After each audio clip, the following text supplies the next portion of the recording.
It's a response contingent outcome or consequence of behavior that is deemed undesirable. And the use of punishment, of course, is a contentious topic of discussion among parents and people. Has been for a long time. If you ever want to get into a long and endless Facebook argument, make your position of punishment known, and you'll find that everyone hates you. And so, because I'm not on Facebook, go ahead and let my position on punishment be known. I think that positive punishment, which is the application of spanking or pain, as a way to deter unwanted behavior in children, as a general rule, won't work, and there's a lot of reasons why we shouldn't use it. It causes psychological stresses, and can result in modeling the punisher's behavior, so that kids become more aggressive. And again, there's a lot of debate and a lot of ongoing opinion. People get very heated about their opinions on discussion, largely because they were parented in a certain way, and out of respect for their parents, or out of pride for their own development, or they're parenting their own kids a certain way, and out of protection and defensiveness over their own parenting behaviors, we tend to have pretty strong opinions about whether or not punishing kids is the right way to go. I've attached an interesting and really informative review article from only a couple years ago on punishment in America to the week 7 content, and you're invited to take a look at the review article of lots and lots of research done over the last several years on the impact of punishment in kids, including a fair assessment of to what extent and what conditions corporal punishment can be an effective deterrent to unwanted behavior in kids. And it's a challenge that all of us face as parents, and we all have our own memories of how we were parented as kids. The sort of take-home message here is that there are alternatives to corporal punishment, alternatives to so-called positive punishment, and you got to agree that positive punishment is a kind of a kooky term for getting your ear pulled or being spanked, as we often are as kids for misbehaving. In contrast positive punishment with negative punishment, like this girl's been sent to the corner for misbehaving in class. This is taking away her opportunity to participate in the class, taking away her opportunity to participate along with her classmates, and this is also been done in young kids as a form of timeout. And this little girl's done something wrong to earn her mother's disapproval, who's going to take away her cell phone. Gasp! For a day or a week, depending on the severity of the punishment. And so, while positive punishment, applying an aversive stimulus as a consequence of unwanted behavior, is one way to modify behavior, and it can work in certain conditions. In humans, it's more often than not going to backfire. Negative punishment, taking away privileges or taking away things that kids or even adults want, is another form of punishment that can be very effective, although that too has limitations. Negative punishment is the moral of the story behind incarceration. You take away prisoners' freedom, take away their opportunity to participate in society, and that is supposed to reduce the probability of the criminal behavior that got them there. But we all know enough about the criminal system in America to know that recidivism, or returning to prison shortly after being released, is strong evidence that this form of punishment by itself really is not very effective at reducing the probability of unwanted behavior in criminals. So let's talk about punishment a bit, and talk about how punishment can be made to be effective. One of the reasons why punishment is such a notoriously ineffective and also ultimately dangerous approach to controlling behavior in children is that parents, and I count myself among them, are terrible punishers in terms of our ability to be consistent. Parents are notoriously inconsistent in the way they dole out punishers in terms of what behaviors might be punishable, the nature of the punishment, how often, what the scheduled reinforcement or scheduled punishment is.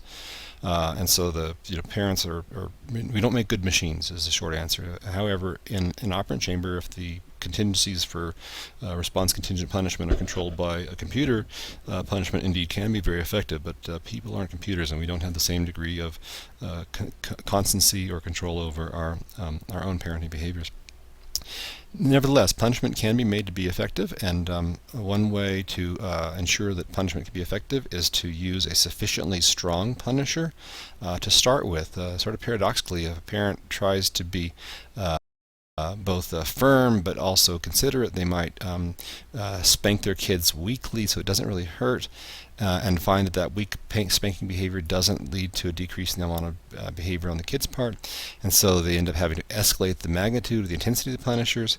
The problem is, though, that with weak to growing strong punishers, children, animals, people will habituate to the punisher, so that it takes a stronger and stronger punisher ultimately to have an impact on behavior and decrease behavior. Whereas if you start with sufficiently strong but ethical level of punishment, a relatively intense punisher, then that's going to work right off the bat. But if you end up starting out with too weak a punisher, you may end up with a very intense punisher being required to have an effect on behavior. And if you had started with a stronger punisher in the first place, you would need to ramp up the degree of punishment. Also, when parents find that weak punishers don't work and they escalate to stronger punishers, meanwhile the kids are habituating punishment, the frustration on the parent's part can just really skyrocket. If the hard spankings aren't working, then the parent gets aggravated and frustrated, and that can translate into coming up really close to and even crossing the line of child abuse. Another way to make punishing effective, whether it's in people or animals or whatever, is to be sure to keep the temporal contiguity between response and outcome very tight, so that punishers are delivered immediately after the unwanted behavior, so that the association between the response and that punishing consequence is easier to form in the subject's mind. So longer delays between responses and punishers lead to a very weak effective punishment. So the old leave it to beaver example in 1950s parenting of wait till your father gets home to be punished for a wrong behavior during the day is really a terrible example of how to make punishment work, because there's such a long delay between a kid's misbehavior in the afternoon and the time their father gets home in the evening to punish them. And so the temporal contiguity between response and outcome is terrible in this example, and not surprisingly leads to very ineffective control of behavior. Another way to make punishment effective is to use a scheduled punishment that will lead to reliable outcomes, and a fixed ratio schedule in terms of punishment will lead to the most effective reduction in unwanted behavior. A fixed ratio 1 schedule, or a continuous punishment schedule might also be called, where every single time a kid or a person makes an unwanted response, they receive the punisher right away. So if you're consistent, always punish, and you're expedient, you punish immediately, the unwanted behaviors have a pretty good chance of actually diminishing in frequency. Variable ratio schedules, which is in fact what most parents end up using, lead to very ineffective control over behavior. So if a kid can misbehave once, misbehave twice, misbehave 3 times, and the 4th time they're going to get it, but then the next week the parent is irritated, they're irritable, they're sleep deprived, and the very first time the kid makes the misbehavior, they get punished, and then the next week their friends are around, they don't want to be punishing, and it's the 8 or 9 or 10 or 12 times before the unwanted behavior is punished, and so this kid learns that the number of responses that he can make varies before the next time he'll be punished for that response, and so not surprisingly the unwanted behavior is going to occur very, very frequently. One of the things to keep in mind about punishment of unwanted behaviors is to ask the question, firstly, why do those unwanted behaviors come about in the first place? Why are people and animals and kids, not that kids are a separate category from animals, I mean from people, why are people and animals engaging in unwanted behaviors in the first place? And a simple explanation is that unwanted behaviors themselves must be reinforced or reinforcing, or the kid or the person or animal wouldn't be doing it in the first place. So one way to make punishment effective is to consider what's reinforcing the behavior in the first place, and if you can remove the reinforcer for the behavior, or to provide other behaviors as an avenue for reinforcement, then the unwanted behaviors should dissipate more quickly. So, for example, if you have a kid who's whining at the dinner table, for example, they're complaining at the dinner table, or they're fussing over their food, rather than try to punish fussing behavior again and again and again and again, and the result is going to be mixed, instead of punishing fussing behavior at the dinner table, if parents were to reinforce or reward not fussing, so instead of the kid's minding his manners and he's eating no problem, instead of having things go on as usual, to take a moment to reinforce and praise that behavior, like, oh, you're being so helpful, and I'm so glad you're having a good dinner with us, and let's be sure to watch some cartoons when we're done. And so if you reinforce the alternative behavior to the unwanted behavior two things are going to happen. Firstly, the probability of the reinforced behavior of acting nice at the table will increase according to principles of reinforcement. And secondly, if the kid is doing more and more acting nice at the table, that literally leaves less time for the kid to fuss at the table. So instead of focusing just on eliminating an unwanted behavior, if we also focus instead focus on increasing desirable behaviors, the unwanted behaviors will diminish in probability of their own accord. Another important point here, though, is that the unwanted behaviors themselves must be reinforced, or they wouldn't be occurring in the first place. So finding alternative ways to deliver the same kind of reinforcer is a critical way to make punishment work better. Also, to reinforce alternative desired behaviors is a great way to diminish the frequency of an unwanted behavior in the first place. There are, as I mentioned at the beginning of this lecture segment, a number of significant problems with punishment in application by people, parents, justice system, and so on. Really are sort of notoriously not as effective as any of them would like to be in reducing the probability of unwanted behavior.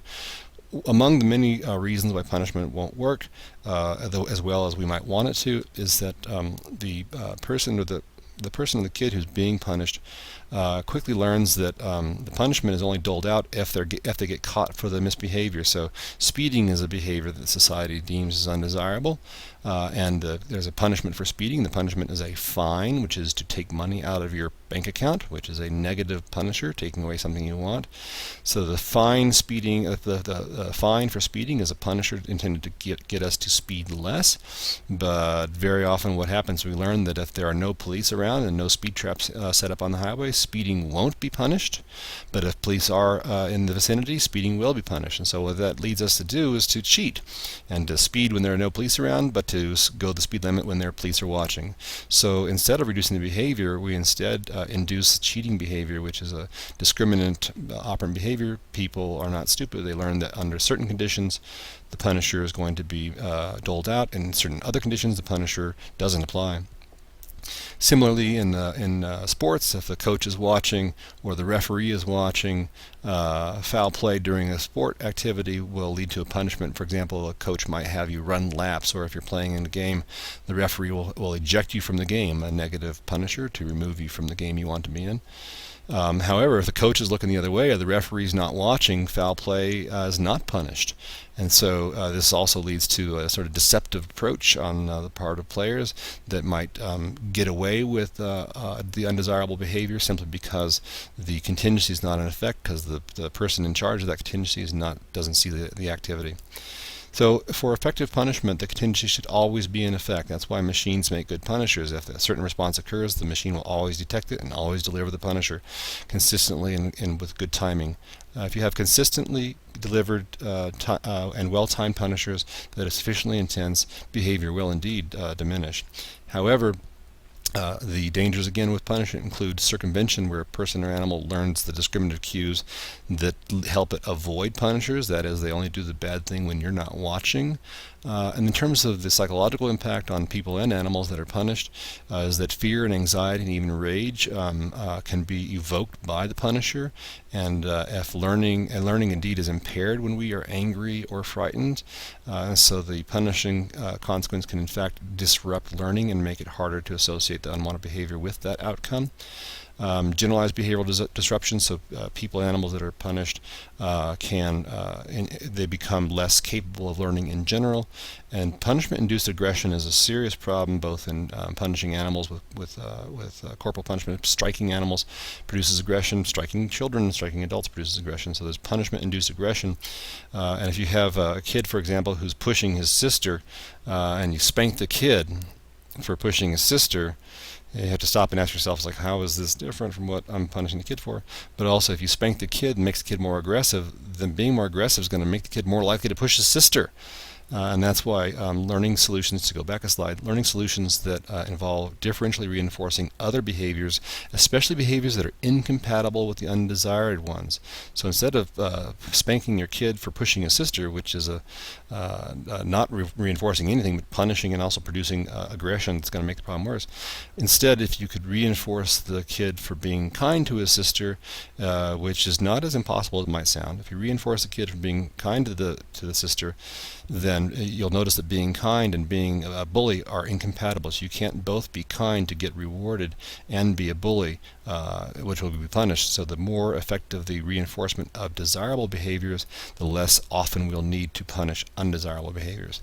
So that's a quick summary of how punishment can work and the many pitfalls of punishment in its use by parents and pet owners, and so on. And so again, I invite you to look at the review article posted on Blackboard in week number 7 for a nice review of lots of literature to get a fully educated view of how corporal punishment works with children in America. And I'm quite certain that by the end of that article, you'll be less inclined to use corporal punishment if you are a parent, and you'll have more ammo if you end up getting into one of those Facebook arguments about whether or not the spanked kids end up being better or worse than non-spanked kids.